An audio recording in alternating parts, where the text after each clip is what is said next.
नमस्कार दोस्तों, आपका मेरे चैनल मनी एंड इन्वेस्टमेंट में स्वागत है। इसमें मैं इन्वेस्टमेंट से रिलेटेड एक सीरीज़ शुरू करने जा रहा हूं और आज जो पहला हमारा सीरीज का जो पहला भाग है वह है टर्म डिपॉजिट। टर्म डिपॉजिट यानी कि एक निश्चित समय के लिए किसी भी राशि का किसी भी बैंक में जमा किया जाना, और इसकी अवधि आईबीए के गाइडलाइन के हिसाब से 7 दिन से लेकर के 10 वर्ष तक हो सकती है। अगर आप 7 दिन से कम के लिए इस राशि को जमा करते हैं तो उस पर आपको किसी भी तरीका का कोई ब्याज नहीं मिलेगा गाइडलाइन के अकॉर्डिंग। और इसमें अगर मान लेते हैं कि 10 साल अगर हो गया है और आपने कोई इंस्ट्रक्शन नहीं दिया है, तब इस राशि पे कौन सा ब्याज मिलेगा, तो उस दशा में आपको बचत खाता पे जो ब्याज अप्लीकेबल होगा वो ब्याज आपको मिलेगा। अधिकांश बैंकों में या अमूमन ये देखा गया है कि रिवैलिडेशन की व्यवस्था होती है, यानी कि अगर आपने 10 साल के लिए पैसा फिक्स किया है तो आगे 10 साल के लिए फिक्स हो जाएगा, लेकिन इसकी जो ब्याज दर होगी वो जिस समय जो ओवर ड्यू हुआ आपका जो फिक्स डिपॉजिट, उस समय जो अप्लीकेबल ब्याज होगा उसके हिसाब से होगा। दूसरी बात यहाँ पे आती है, ये जो भी इस पे ब्याज मिलता है वो टैक्सेबल है या नहीं, तो ये पूर्णतः टैक्सेबल है। लेकिन बैंकों के अगर हिसाब से अगर आपका जो ब्याज है वो 40,000 से ज़्यादा अगर आता है तो ही आपका टीडीएस कटेगा, बैंक टीडीएस काटेंगे, अन्यथा वो आपका टीडीएस नहीं काटेंगे। परंतु ये पूर्णतः टैक्सेबल है और ये आपकी जो भी टैक्सेबल इनकम है उसमें ये ऐड होगी। और ये सभी बैंकों को ये अधिकार दिया गया है कि वो अपने हिसाब से इंटरेस्ट को रेगुलेट करें। मतलब जिस तरीके की राशि है, अगर राशि अधिक राशि है एक निश्चित राशि से, तो उस पर वो अलग ब्याज दे सकते हैं, और कम अगर राशि है तो उस पर वो अलग ब्याज दे सकते हैं। पहले आरबीआई इसको रेगुलेट करता था, लेकिन ये इंटरेस्ट रेट पूर्णतः अब बैंक स्वतंत्र हैं, वो अपने हिसाब से इसको तय कर सकते हैं, निर्धारित कर सकते हैं।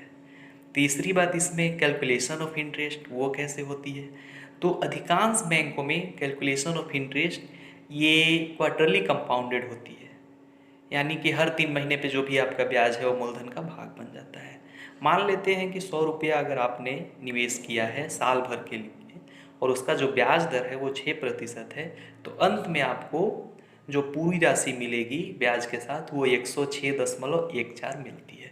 तो ये 1,4 जो है वो आपका जो कंपाउंडिंग इफेक्ट हुआ उसी का ये जो भाग है वो आपको मिला, वो ज़्यादा मिला यानी कि।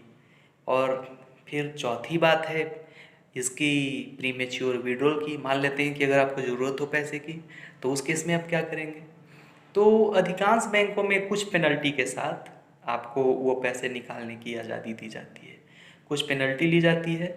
और दूसरी सुविधा होती है लोन की, कुछ मार्जिन रख करके, अगर मान लेते हैं कि आपने 1 लाख रखा है तो 10% मार्जिन रख करके आपको 90,000 तक का लोन दे दिया जाता है। ये भी एक अच्छी बात है। दोनों तरीका आप अपना सकते हैं।